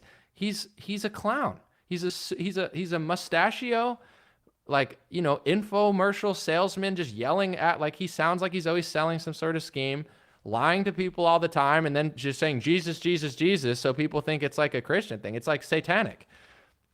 I'm not saying he's satanic. I'm just saying it's satanic to be like, I'm a Christian, here's a lie. I'm a Christian, here's a lie. Can he prove that DeSantis cheated? That's what the Republican Party is going to be. Oh, if we lose elections, we're a victim. If you fix the election, you cheated. If you're trying to win an election fairly, you shouldn't do it. Like, he's filled with bad advice, and then nobody wants to call it out because he's selling pillows and scriptures. Like, I can't stand it. But, you know, someone said we're definitely divided because we're being led by a vaccine salesman and an infomercial pillow salesman who talks every time he opens his mouth, sounds like a salesman. You know what I'm saying? He yells like he's like on a commercial for 55 seconds trying to get you to call a number. And that's who conservatives are like, oh, that's who I'm going to for advice. It's like, yikes. Not trying to be mean. I don't want to win. I don't want to lose an election. So if he's out here selling pills, I'm gonna move on, and then we're gonna move on. If he's out here selling pillows, supporting Trump, supporting Christ, I'm not gonna knock the guy. He seems like a nice, friendly guy. But if he's out here trying to sabotage elections in Florida, sabotage elections in California, play a victim, and then bash people when they actually find a solution in California, which is ballot harvesting, and a solution in Florida, which is fixing the election, which DeSantis helped to do, and that's who he is, a guy who tries to sabotage California, sabotage Florida, and say one of the only governors who tried to clean up their election cheated, that's our guy? It's not my guy. You know, he's beyond a pillow salesman at this point. He's like a dishonest politician who's trying to get California and Florida to mess up. Like, stay in your lane, bro, or at least speak the truth. Am I wrong?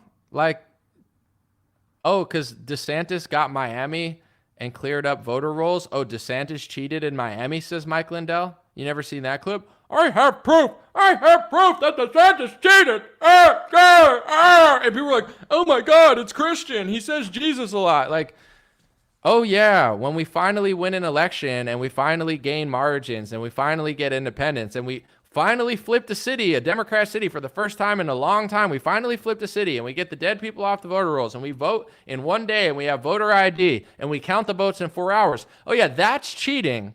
But then he tells California not to ballot harvest when that's literally legal, and we also help flip seats, dude. If we're going to be led by a vaccine clown and a pillow clown, this is not my movement. I don't have to pretend to like it. I don't. It's like, stop lying to people and stop giving people terrible advice. How are we going to ever win an election when they only cry the victim and then give the wrong advice and then try to call someone a cheater when they actually win the election? The hell? It's insane. It's like I'm just getting ahead of it. Everyone's going to figure this out in like 2 years because it's like it's just going to stack up until everyone's like, all right, that's bad advice. Everyone's already saying that's bad advice. Even in the Republican Twitter sphere, they're like, rare Mike Lindell L, rare Mike Lindell L. It's not rare. It's not a rare L. You just ignore all the other ones, but whatever. I just don't want to lose the election. It's like, and I don't want to play the victim. Everyone's like, oh, we're the victim. We lost. It was stolen. There's nothing we could do. It's like, that's victim mentality. It wasn't, the Republicans, in my view, gave up too much COVID room and then they lost. And now, there are governors and people figuring out how to do it right. So let's not attack the governors who are doing it right on a state level because it's not going to work. In my view, ballot harvest in California when it's legal, and then if you win a supermajority in California, if that ever happens, then you can make it illegal and do voter ID, etc. But for now, you got to play within the rules. Like, if they're doing that and you're not doing it and it's legal, you're going to lose. You can't not do that. Like, it's just terrible advice. I don't want to lose. I don't want to lose elections. I don't want to lose the country. I don't care who it is.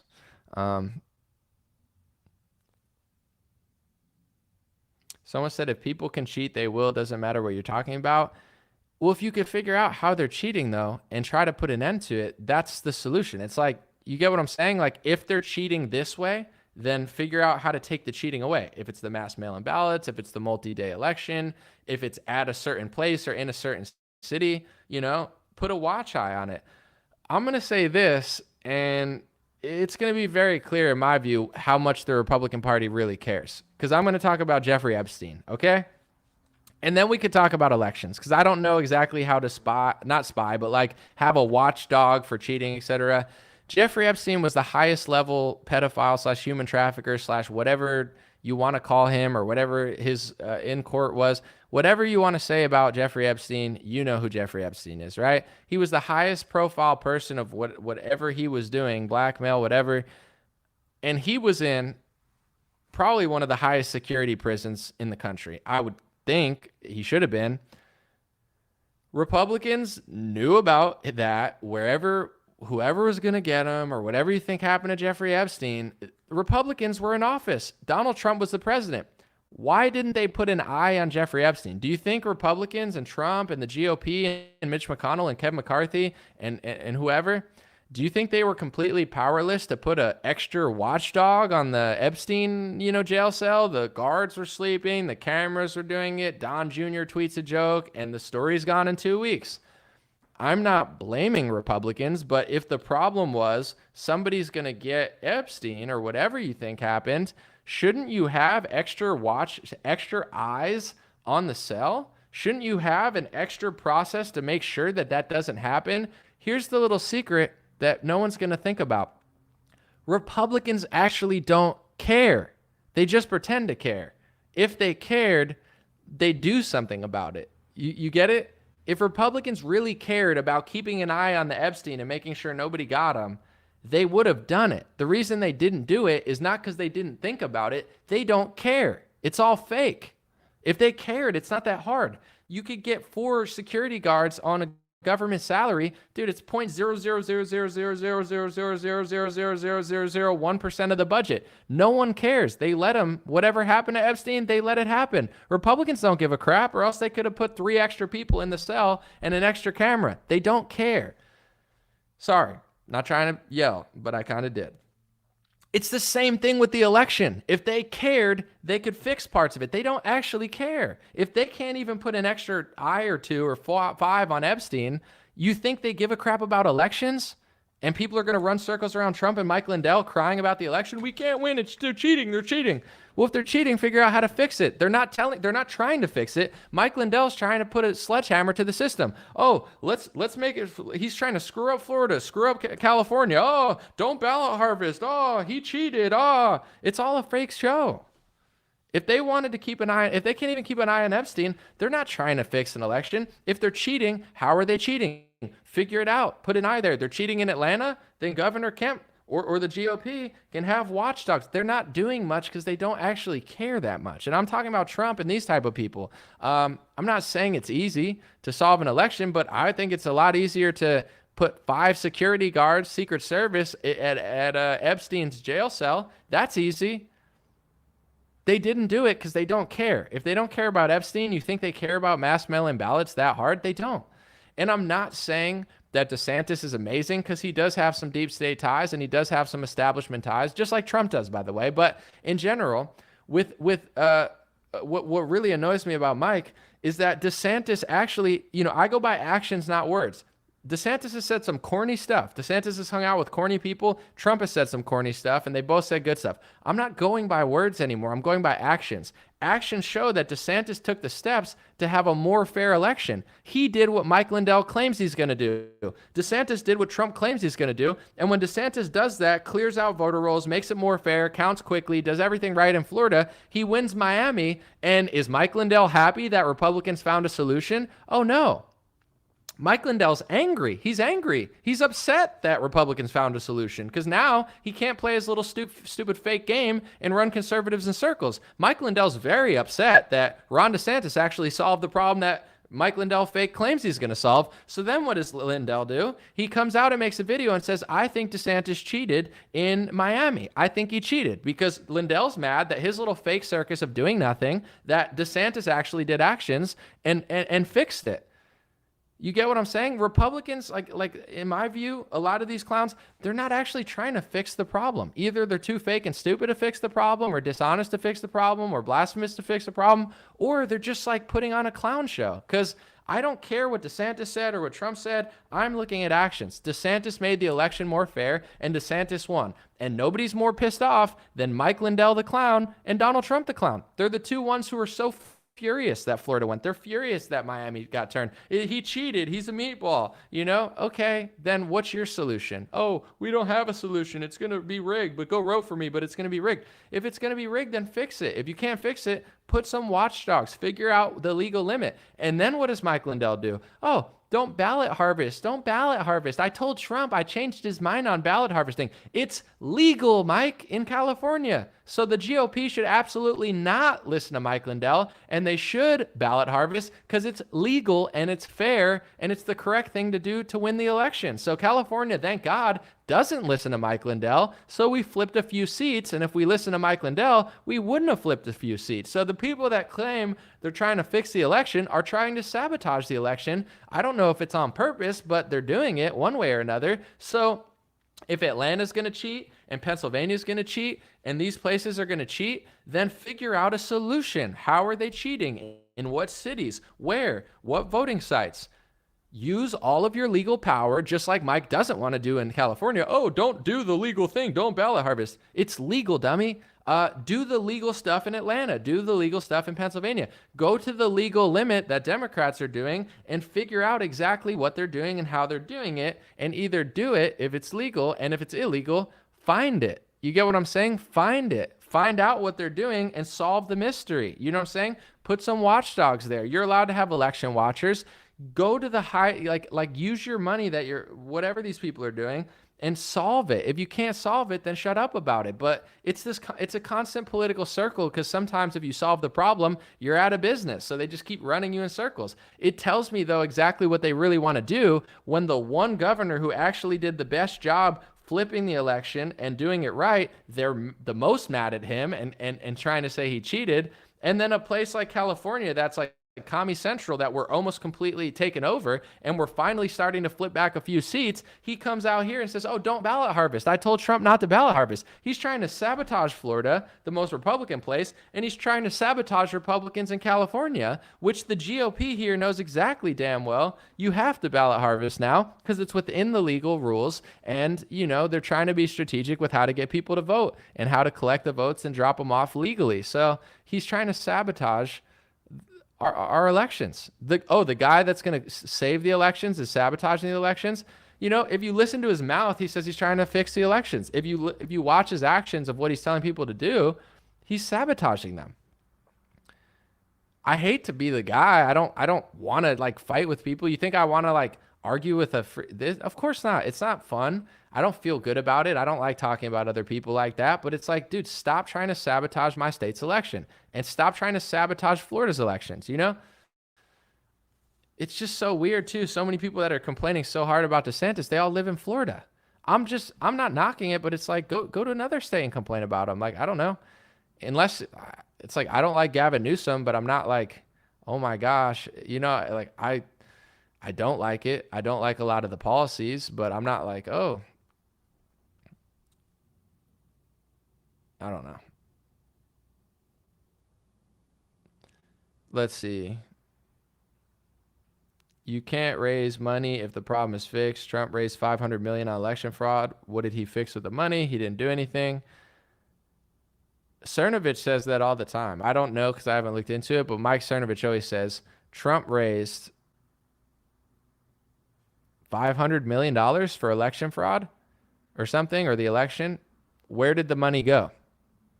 And then when you say that, people are like, oh, you're a hater. I'm like, I'm just asking a question. Where did that money go? Where did the $500 million or however much he raised for election fraud or whatever, where did all that money go? I'm going to say this, and then I want to end the stream. Say what you want about Scott Presler, the tall, you know, guy who does the Republican stuff. Say what you want about Scott Presler, but he's the only one who actually looks at local elections and actually does something. It seems like he does more than the RNC. He said recently, instead of fighting over Trump and DeSantis, he's like, there's an election. I think it was in Wisconsin. Scott Presler said, there's an election that's going to decide whether we have identification of vote or not. So it's like the Republicans like to complain that George Soros is raising money to take over DAs, but they don't counter it. Well, if George Soros is raising money to get in Democrat DAs, why don't you dummies put your money towards the Republican DA? George Soros spends a couple $1 million and gets a DA or whatever, and then these loser Republicans, the loser RNC, and even the loser people that are collecting Trump's money, they raise $500 million. Where does that money go? What election have they fixed? What have they done? What have they changed? Why don't you dump that money that you're raising and spending on stupid crap? Excuse my language. Why don't you spend it to counter the George Soros money in cities? Why don't you spend that money to win local elections? Why don't you spend that money to flip local elections so you could change the voter laws to make them more fair and ethical? Because Republicans are full of crap. All they do is fake. Oh, we're fighting election fraud. How? Oh, but Soros, he's buying DAs. Well, he's not paying that much money in those cities. He's just paying a lot more compared to, there's not that much money in local elections. So if he dumps a couple million in or whatever he does, he can win it easily with the ads usually. He's not spending that much. The Republican Party probably raised more money in enough money in the last 3 weeks off the fake impeachment scandal or whatever the hell that was, a fake indictment. The RNC probably could fund like 50 local elections and overturn Democrats in a lot of areas, but the only one who actually cares is Scott Presler. You know, he's the only one who's paying attention. He's like, as you guys are crying about election fraud and raising money, I'm in this state and the election is done if we don't win this election. And Trump's not talking about it. I know Chip Roy retweeted it. Thank you, Chip Roy, the guy that everybody hates now because he likes DeSantis more than Trump. But Chip Roy was like, dude, look at this. You know, why are we fighting over Trump and DeSantis? Why are we, look at this election. You want to win Wisconsin, you want to win a swing state, but Republicans don't really want to win. They just want to like fight over it. So that's just my, friendly thoughts is like, one, if DeSantis can do something every week, why can't Governor Abbott build a wall? Like, build your wall, bro. He's been there for 8 years. Oh, I can't build the wall. I can't. Everyone else seems to be able to do everything they want, but you can't build a wall in Texas? Abbott, go build the wall, bro. There's holes in your wall. Governor Abbott. Hey, Governor Abbott, there's holes in your wall. There's holes in the wall. How are you going to stop illegal immigration when your wall has massive holes in it? It's like having a fence with holes. It doesn't matter. It's not stopping anything. Go build the wall, bro. Use your power. Build it. Fill in the holes, buddy. What's the point of voting for Republican if this guy doesn't fill in the damn walls? On that note, RNC, Trump, like, can we focus on local elections? Can we focus on DA elections? Can we focus strategically on how to win elections in battleground states that can make elections more fair? If they're not going to be fair, can we, use the money that we're fundraising to put eyes on the ground and get ahead of lawsuits?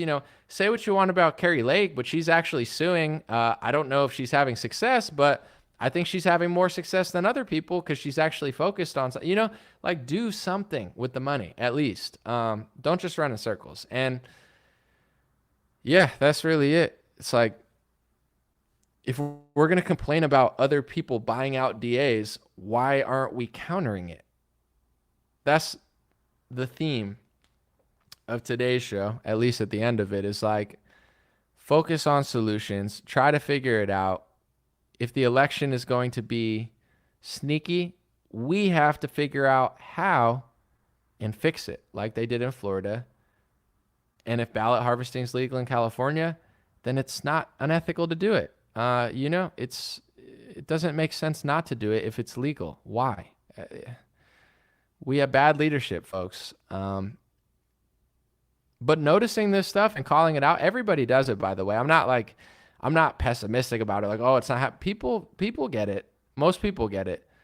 Even on Twitter, people are like, I like Mike Lindell, but he's wrong. I like this, but he's wrong. People are starting to figure it out. I'm optimistic. I think the party's is getting it. I think dumb takes usually get ratioed and good takes usually get retweeted. The power of the people seems to be pushing in the right direction. So I'm just trying to be another voice and, don't ruin the election in Florida. Don't ruin the election in California. Use the money that you raise when you raise $500 million. Use it strategically.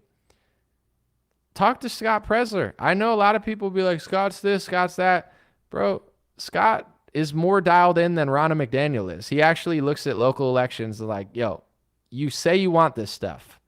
It's all going down tomorrow and no one's talking about it. And I would love to know more so I actually could talk about it. I retweeted that when he said it because I'm not going to lie, I'm unaware. But I'll say this, and then I'm really going to go. The difference is, like, I run a media website. I do my best to stay up on stuff. I'm a musician. Also, I'm working on songs. I'm writing a book. I'm doing a lot of stuff. I'm not the RNC. Like, obviously, I should be more aware of certain things, and I would like to, like, share that information with you. But the RNC, like, that's your job. Your job is to win elections. Your job is to raise money. You're sitting on hundreds of millions, if not billions of dollars. Like, you have more responsibility than anyone else to look into this stuff, It's not our responsibility to do it. I'll try to, like, figure it out, but how many people are on their payroll? Like, I work by myself. What do you got, like hundreds of people working for you and no one can figure out how to get into certain local elections? Or, I understand it's easier said than done, but yeah, let's actually win elections and not just play victim and act shocked and then sabotage states and people who do the right thing. We can't have that happen. I hate to seem like a hater and I hate to talk about Mike or anyone else. I really don't like it. It really doesn't make me feel great. Like, it's not what I want to do. I'm serious. But I can't just listen to these people like, oh, they're on my side telling California to lose the election. Oh, they're on my side trying to sabotage the governor of Florida because he won Miami. Now they're trying to say he cheated. How is that my side if he's trying to sabotage two states that I like and lead us in the wrong direction? What am I supposed to do? What are you supposed to do? Are we supposed to say that's so cool because he's just like me? Or are we supposed to be like, bro, stop, I have to say stop, but it's like, I know a lot of people that are like, well, you know, he's our guy, so, you know, he means well, huh? It's like, I'm not trying to be a dick. It's just like, what else are we supposed to do? I feel like it's worth addressing because I'm tired of playing the victim. I'm tired of throwing my hands up. I'm tired of acting like we're the sorry victim in our country. Oh, I'm a victim because they stole the election. It's like, let's solve it then. Let's solve the issue. All these people just want to fundraise and grift and dance around over the issue. And then when someone actually solves it, they're either nowhere to be found, or they're yelling at them, or they're giving bad advice. It's starting to seem to me like people are just exploiting the problem and they're not even trying to fix it. With that being said, I heard there was a shooting at a school. Thoughts and prayers. That's terrible. All I know is they're saying it's a woman, and since America is such a weird place, it's like, oh, is it a trans woman or a woman? And it's like, that says everything you need to know about America. The fact that we don't even know what gender this person is, because like you can't even report it. You know, it's like hate speech to report. So I'll ease in on that story. I don't like to cover sad and terrible stories all the time like that, but I might weigh in on it tomorrow, but I don't want to be like a reactionary and just get like a quick jump on it. I need to like figure out what's even going on first before I speak on it. I know that's a story people mentioned in the comments. We'll try to mention it tomorrow, but I'm not going to jump out because I don't even know who this person is. Like, there's arguments over the gender. It's strange times. God bless you guys. I'll be back soon, and thanks for hanging out. Check out streamrare.com, and I'm going to do a shorter stream tomorrow. I didn't mean to go this long. I should have saved the Mike Lindell stuff, but whatever. Is what it is. Dream Rare Podcast. Appreciate you. Have a wonderful day, and stay safe out there. Hey, what's going on, my friends? Just a few ways to stay in touch and support if you'd like to. The first way is dreamrare.com. We have blue beanies, black beanies, pink hats, other colored hats, freedom versus tyranny shirts, stay blessed long sleeve, God is great long sleeve, and lots of more cool items coming soon. Dreamrare.com. Check out the shop to support. Everything's made in the United States. Handpicked by me. Patreon.com/raretalk. For $5 a month, you can help support me, support the show. If you haven't noticed, unlike other channels, I don't work with very many sponsors, sometimes none at all. And part of the way I'm able to do that is with the dreamrare.com shop and patreon.com/raretalk. So thank you guys for keeping this show free, unimpeded, uninterrupted. I'm forever grateful. My free email list is stayintouchwithme.com. So check the links below in the description, or just type in on any browser, stayintouchwithme.com, all one word. You'll find my email list, put it in there, and it's the least annoying email list you'll ever be on. I barely use it because I don't like getting emailed every day or every week. It's annoying, so I don't do it. Stayintouchwithme.com. It helps me take back some power away from big tech. Telegram, t.me/dreamrarechat or @dreamrarechat. Due to censorship, I post all my live stream and videos there. Sometimes I have some bonus content, and I try to give people a heads up when Facebook or YouTube won't. DreamRareChat at Telegram. My Instagram is @DreamRare. Thanks for everybody following there for shorter content. And DreamRareLinks.com. That's DreamRareLinks.com. Has all my stuff. My podcast on Spotify, Apple Podcasts, my music on Spotify and Apple, my Rumble page, my BitChute and Gab page. All my links are found at DreamRareLinks.com. Thanks for watching, folks. God bless you. You already know I'll be back with more content.